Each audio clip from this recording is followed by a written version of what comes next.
বন্ধুরা, তোমরা এখানে দেখতেই পাচ্ছ আমার অ্যাডিনিয়াম গাছটা এখানে কীরকম ফুল এসেছে। তোমরা দেখতেই পাচ্ছ এই বর্ষাকালেতেও যেন গাছটায় ঝরে ঝরে ফুল আসছে। তো তোমরা এইভাবে ফুল নিতে পারো। তো তোমাদের তার জন্যে কিছু কাজ করতে হবে বর্ষাকালে, যেমন সয়েল মিডিয়াটা একটু ঠিক করে নিতে হবে। তোমরা যদি মাটিতে বসে থাকো তো সেটাকে একটু চেঞ্জ করে নিয়ে তোমরা একটু বালি মিশ্রিত মাটিতে বসাবে। আর গাছটা আমি কী সয়েল মিডিয়ায় বসিয়েছি সেটাও তোমাদেরকে একবার দেখিয়ে দিই, আমি দেখে নাও।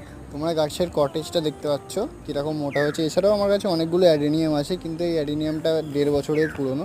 আর এটা আমি সম্পূর্ণ বালিতে বসিয়েছি, ঠিক আছে? তোমরা এখানে দেখে নাও, আমি এখানে কোনো মাটি বা কম্পোস্টের এখানে ব্যবহার করিনি, শুধুমাত্র বালিতে এটা বসানো আছে।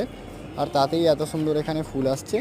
আর তুমি যদি আমার অন্য অ্যাডেনিয়ামগুলো দেখো তো সেখানে কিছু মাটি, কম্পোস্ট ও নিউটন চিপ তোমরা পেয়ে যাবে। বালির ভাগটা অন্তত বেশি আছে এতে, যাতে জল না দাঁড়ায়, ঠিক আছে? তো তোমরাও চাইলে এইভাবে ফুল নিতে পারো অ্যাডেনিয়াম থেকে। তো তোমাদের তার জন্য কিছু ডিএপি এখানে ব্যবহার করতে হবে, 5 থেকে 6টা দানা মাসে একবার।